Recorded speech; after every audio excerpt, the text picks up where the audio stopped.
Assalamualaikum warahmatullahi wabarakatuh.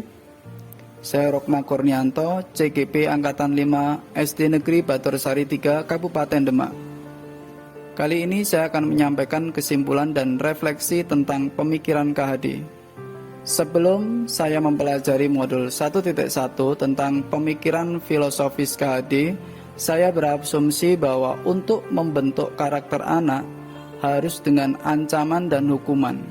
Saya berpikir bahwa dengan cara tersebut dapat menjadikan anak lebih disiplin dan serius dalam mengikuti pembelajaran. Harapan saya ketika anak disiplin, maka saya dapat menyampaikan materi dengan maksimal. Terkadang emosi tidak mampu saya tahan ketika melihat anak yang tidak patuh terhadap aturan yang saya buat. Setelah saya merefleksikan diri saya berkaitan proses pembelajaran yang telah saya lakukan, ternyata hasil yang saya peroleh tidak sesuai harapan. Tenangnya siswa bukan karena menerima materi yang saya berikan dengan sungguh-sungguh, melainkan karena rasa takut, sehingga seringkali suasana kelas menjadi tegang. Ketika saya melaksanakan kegiatan evaluasi, hasilnya tidak sesuai dengan yang saya bayangkan. Anak-anak menjadi takut berpendapat ketika saya membuka forum diskusi. Rasa percaya diri mereka pun menjadi berkurang.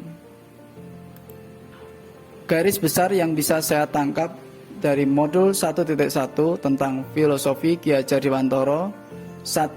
Pendidikan itu adalah menuntun. 2. Pendidikan berpihak kepada anak. 3. Pendidikan sesuai kodrat alam dan kodrat zaman. Pendidikan itu adalah menuntun. Pendidikan diartikan sebagai tuntunan dalam hidup tumbuhnya anak-anak.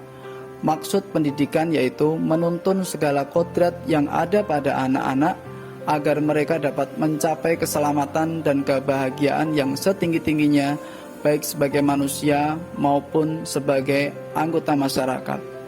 Guru sebagai pendidik tidak bisa memaksakan kodrat anak. Guru hanya bisa menuntun mereka. Pendidikan berpihak kepada anak. Pembelajaran yang berpihak kepada peserta didik dapat diartikan sebagai sistem pembelajaran yang menunjukkan dominasi peserta didik selama kegiatan pembelajaran, dan guru hanya sebagai fasilitator, pembimbing, dan pemimpin. Sedangkan pendidikan sesuai kodrat alam dan kodrat zaman, pendidikan akan berhubungan dengan kodrat alam dan kodrat zaman. Kodrat alam berkaitan dengan sifat dan bentuk lingkungan di mana anak berada, sedangkan kodrat zaman berkaitan dengan isi dan irama.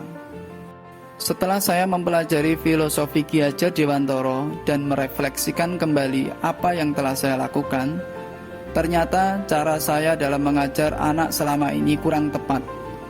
Walaupun niatan saya baik, namun apabila penyampaian kurang tepat, maka apa yang diharapkan tidak akan tercapai.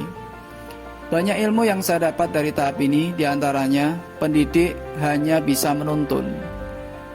Pembelajaran harus berpihak kepada siswa, serta pendidikan harus sesuai dengan kodrat alam dan kodrat zaman.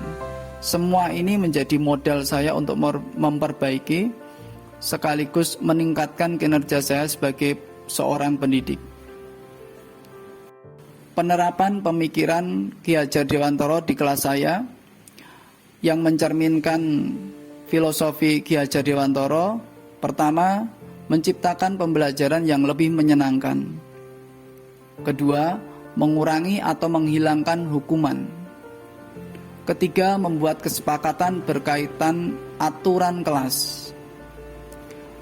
Keempat, menguatkan kebiasaan baik yang sudah ada. Kelima, memberikan keteladanan, motivasi, dan dorongan bagi siswa. Demikian kesimpulan dan refleksi tentang pemikiran Ki Hajar Dewantara. Tetap semangat. Salam guru penggerak, guru bergerak Indonesia Maju. Sekian dan terima kasih. Wassalamualaikum warahmatullahi wabarakatuh.